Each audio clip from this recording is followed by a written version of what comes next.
Hi, my name is Hovik Torossian.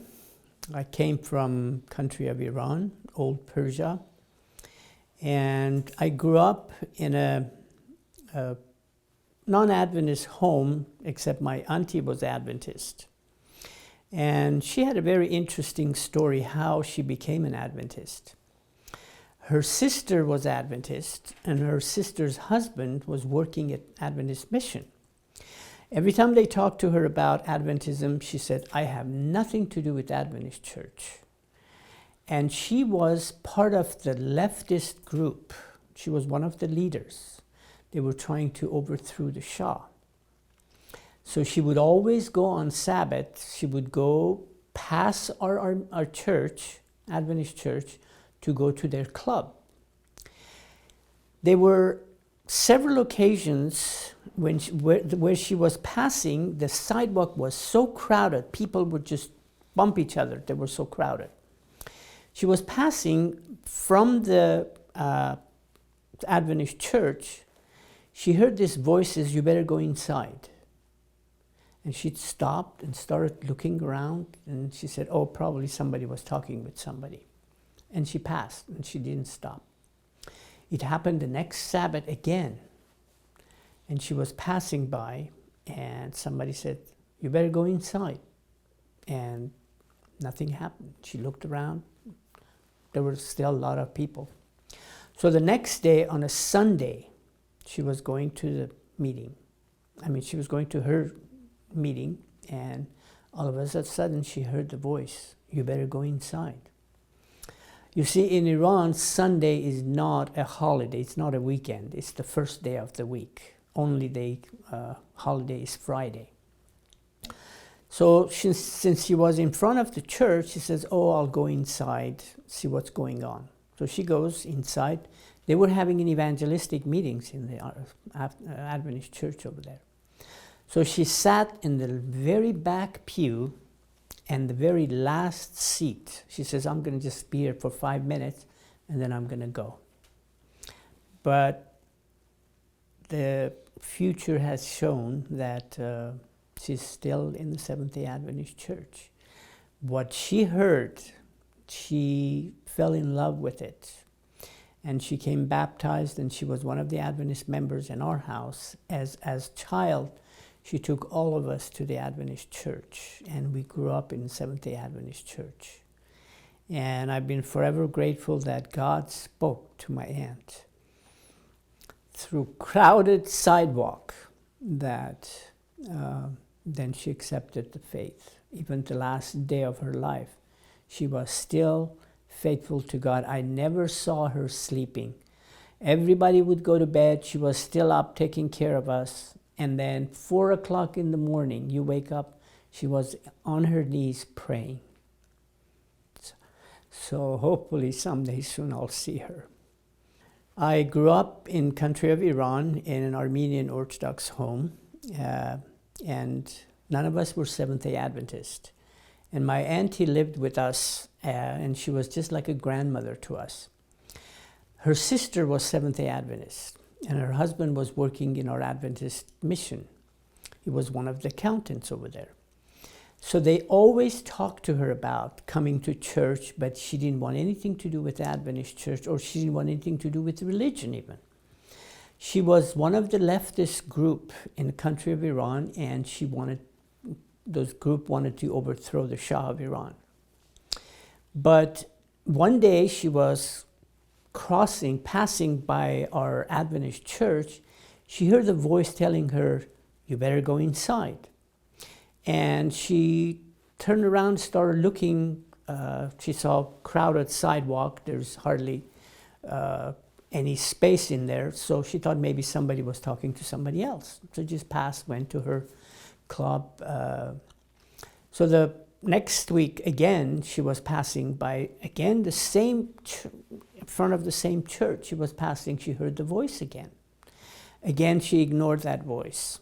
But the next day, instead of a week later, next day on a Sunday, which is not a holiday in Iran, it's the first day of the week. She was passing by, she heard this loud, echoing sound of voice, you better go inside. And since Sunday, it was later time, and she turned around and looked, she didn't see very many people around there. So then she realized that voice was talking to her. So she says, well, I'm going to go to church. I'm going to go see what's going on, and I'll just be there for a quick few minutes, and then I'll leave. So she went to occupy the very last row of the last pew, and then the last seat. She sat over there. And that was the end of her coming out of the church. She was studied, she became a baptized member of the Seventh-day Adventist, very active over there. And that's when we came in and we started going to church. And she took us to church. But the interesting point was, on Sunday when she didn't go to church and she went to she went to church instead of going to her club, the next day she was walking out, she saw this huge headline on the newspaper. The club that she was head of they were all people, the pictures they were showing, gruesome pictures, everybody was killed in there. The government troop had gone in there, they had killed everybody because they found out about the club that they were operating undercover and things like that. So that's proved her that God wanted her to be in the church. And we were so grateful that nothing happened to her and she became a Seventh-day Adventist. And because of her, I became a Seventh-day Adventist. And none of the kids went to a Gregorian through the baptism they do like the kids. We all were dedicated in the Seventh-day Adventist Church. So that's when I became a Seventh-day Adventist. I mean, started learning and studying about it. Amen, amen. Ever since I was a young kid, I loved playing soccer. And then we called it football. And to a point that after I started playing a little bit, I had my own team, gathered the neighborhood kids, and we would play football. And the clubs would go checking different neighborhood teams, see if they see a good players, they would pick and bring them in their clubs and play it for them. And then that way they would graduate to a better club, and then eventually if they wanted to play for the national team, they would do that. So I was picked by the neighborhood club to play for them. We started playing, and I was playing in our high school when I was attending. We would play soccer over there too. But from time to time, I had to go from high school, take off and go because I was playing in the neighborhood club also. As a Seventh-day Adventist, we didn't participate in match games. But one year we decided, when I was going to academy, we decided to have give a football team, basketball team, volleyball team, and participate in all the school district games. And we played soccer over there, and we won the game. We became the first number one in that district. And then year after, Crown Prince was playing in the soccer games. At that time, he was a couple years younger than I am. So we had to go ask our coach, how can we play with him when he's have the ball? Shall we go after him over there? And he said, well, he's playing soccer, so he's one of the players. Don't look at him as a Crown Prince, look at him as a soccer player. So we did, and it was fun to play with him and then shake his hand, and it was great. But one of my best memories in soccer game, it was when we were playing in the club. One of the higher clubs came and hired me to go play for them. And I started playing for them, and then one day, one of the number one club team coach, who was a colonel, came and asked me if I would be willing to play in their team. He says, don't get your hopes up, I just want you to come over there and practice with the team and things like that. When I played, he says, I want you to play our next national team. matches we had, and it was against Israel. So we played, and I played just for a little bit. And then little by little, I started playing more and more. And then one year we heard Pelle is coming to Iran with the Brazilian team. So during the match game, we didn't know what to do. We were so in awe in his playing, the way he was playing, the way he was handling the ball. We didn't know whether we go over there, play, get the ball from him, or watch him play, do all his tricks and things like that. It was great, and it was wonderful to take pictures with him, with the entire football team, and take individual pictures with him. It was just wonderful to play with Pelle. Very humble man. During the 12th grade in country of Iran, the last test, final test, you can't take your test in your high school you're going. You have to go to a totally different high school, and the government is the one who gives you the test, because they're making very hard for the students to go to college, because they want to make sure they know their subjects when they're going to college. They don't want just anybody go over there. So what we did, the test was being taken in a different high school with the different teachers over there, and the government was the one who was giving the tests. I'm repeating myself. So anyway, our principal would go to the Ministry of Education, ask them if it's possible not to put any of the tests on Sabbath. And they always agreed with it, and they wouldn't put any tests on Sabbath. But the year I was in 12th grade, our principal was sick, and he couldn't go, and nobody else went. They forgot. So 3 of the tests were on Sabbath. And my friend and I were the only Adventists that we were going to take the test. But the way the Iranian education works, if you fail even in one subject, you have to come back next year, take everything all over again. It's not that you can come back and take just one subject. You have to take everything all over again. So we prayed about it, and we talked about it, and both of us decided we are not going to go take the test. So we didn't. So therefore we failed. We had to repeat the 12th grade the next year. And would you believe it, next year, principal forgot to go ask them, so they had to put the test again on Sabbath. And my friend says, I can't waste another year of my time, so he went and took his tests. I couldn't. I thought about it, and I said, no, I can't. It just wouldn't be right, so I didn't go take my test. So what happened in result, I failed again, so I had to repeat the 12th grade for the 3rd time. So my friend who took the test with other kids, they graduated, and they went to Middle East College, which is the college that we talked about it, that they go. So I stayed back. As a result of staying back, I met my future wife, because then they asked me to go teach in our elementary school.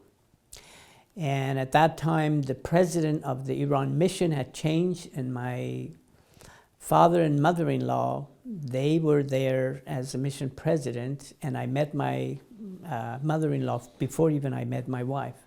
We were teaching together, and then the next year when she came back to U.S. and got her, that's the time when I saw her and I fell in love with her. And the very first time we were in the balcony when she walked in the church, I told my best friend, I said, I'm going to marry her. He thought I was crazy.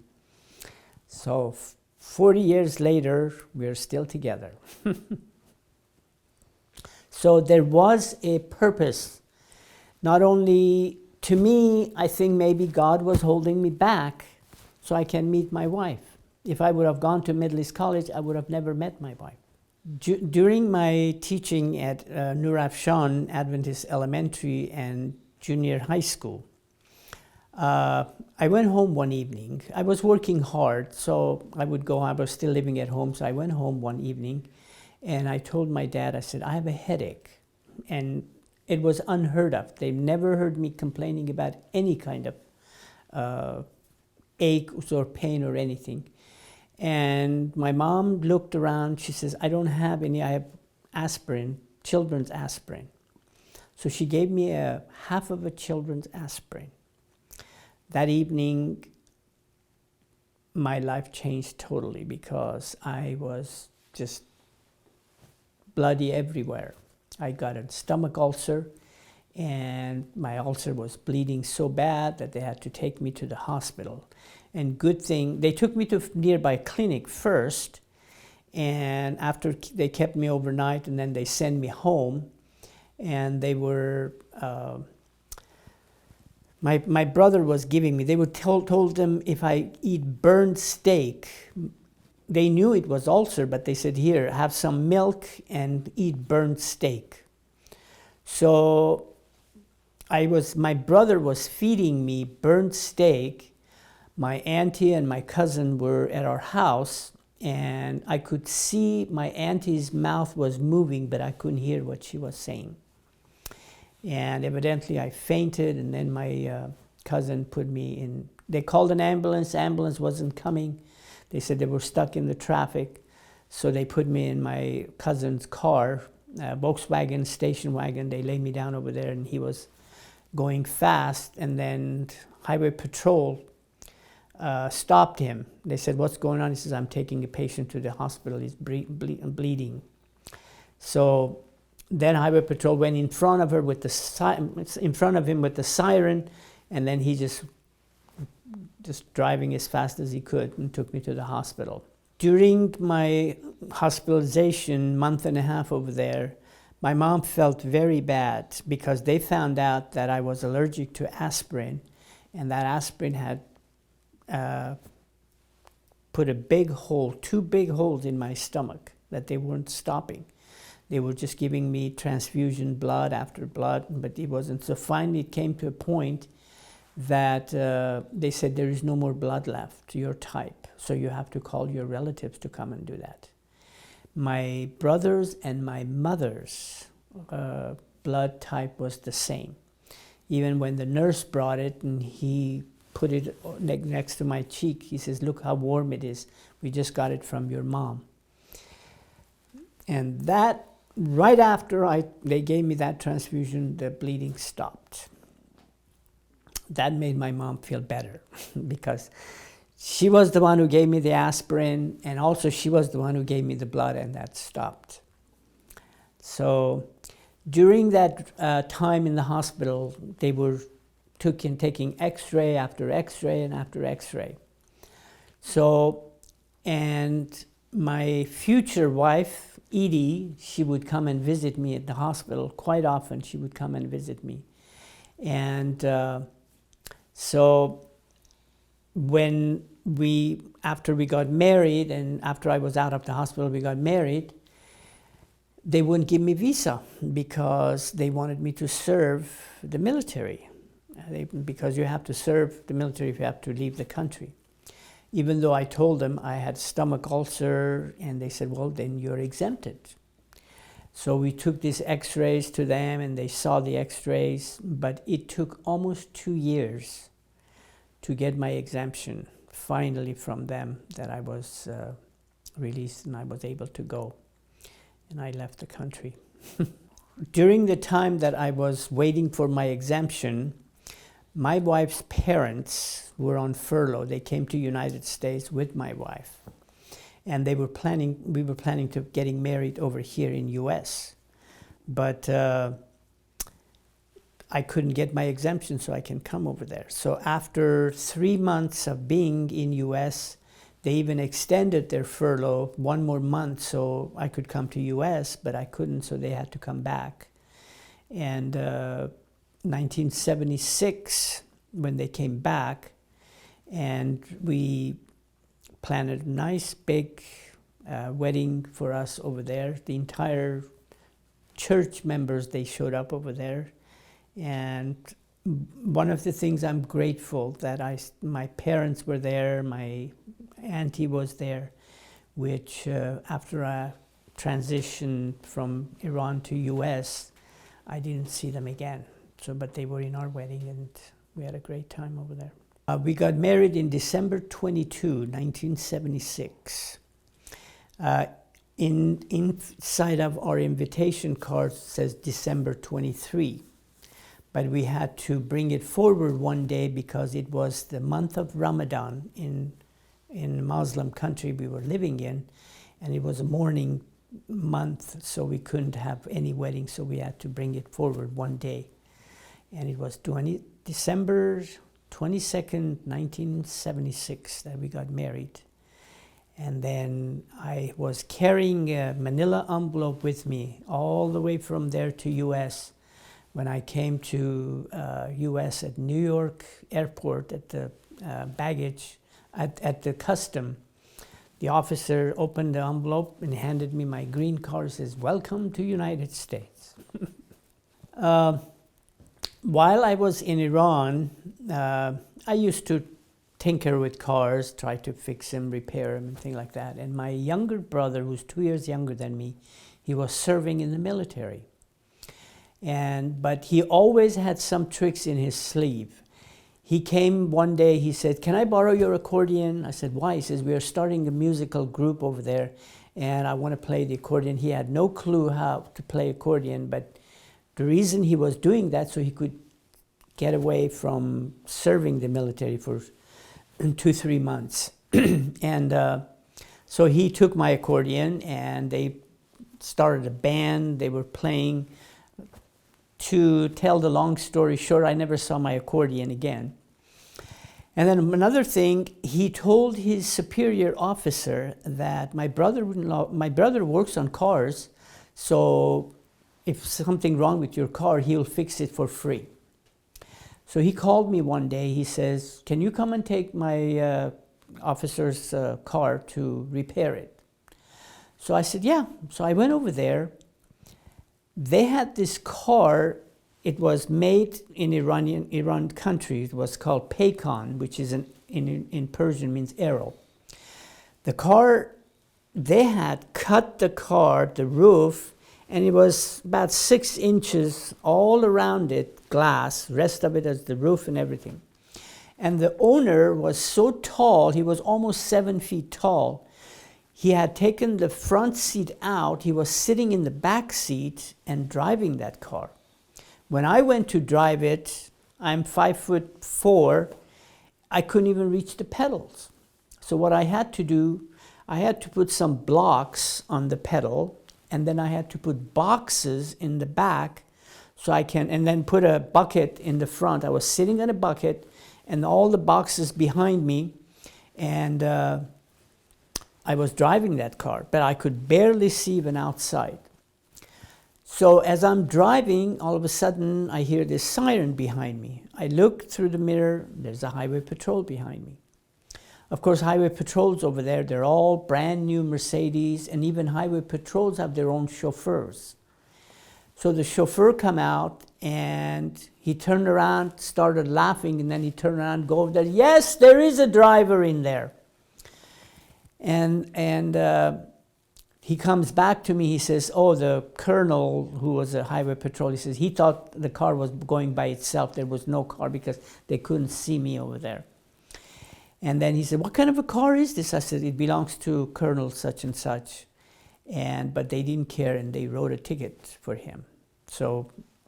But they let me go, and then I gave the ticket to my brother. I said, "Take it to your colonel," because of that. But I thought it was funny when they thought the car was going by itself, and here I was driving it. Ever since I started knowing our Adventist education, when I went to our Adventist Academy, we had so many people from so many walks of life. They would come to our schools. They were admirals' kids, they were colonels' kids, general kids, prime minister's kids. They would come to our school. And they all had to participate without an exemption. They all had to participate in worship. They had all participate for Vespers, and they all had to sing.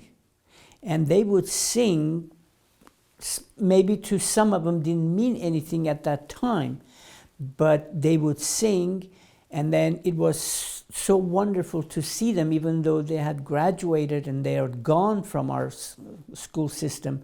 Sometimes we would see them coming to church because they would say they miss it so much. They would come to our church and worship with us. And it was great to see them after they would come in. We had from Baha'i religion, we had Zoroastrians in our schools, and they would send their kids to our school because our teachers, they were, not all of them were Adventists, but most of them were Adventists. But even the ones who weren't Adventists, they abide by the rules that we put it over there. And they all loved it. Parents loved it, kids loved it. And some of them, I'm still in contact with them. When I taught in Nur Afshan school, some of my students are lawyers, some of them are doctors. And those education that Adventists we gave to these kids is worthwhile. I couldn't recommend enough to anybody. One of the things I want to talk about is the missionaries, the importance of the missionaries that they go out there. Just the simplest example I can bring is my life. If they weren't missionaries coming to country of Iran that had no Seventh-day Adventist, nobody was there, and they came, they started a school, they started a church. If they wouldn't have come, I would have never heard about the Seventh-day Adventist. Then I wouldn't be here. So therefore, I always supported missionaries. I always support mission field. I love to go. Every time I go to a mission field, different countries, I love it because the work we do, it's rewarding when you see people turning their lives around, they accept Jesus Christ. So therefore, I think when we started sending missionaries to different countries, it was one of the best things Seventh-day Adventist Church could have done, especially the countries that they have no Seventh-day Adventists in there. That's one of the I love about Adventist Frontier Mission, when they go over there and they start a church, they start teaching them, they start a new church, and introducing people to Jesus Christ. That's one of the most wonderful things. There's still work needs to be done, and we still need to send missionaries to different countries that we need to finish up the work so Jesus Christ can come soon. If we don't, the work won't be done. Even no matter how much with our televisions, with our radios, they do a great job. But one-on-one, when we talk to people, when they see the lifestyle we live, the health messages and things like that, they love it. And they want to know what we believe, why we are doing this.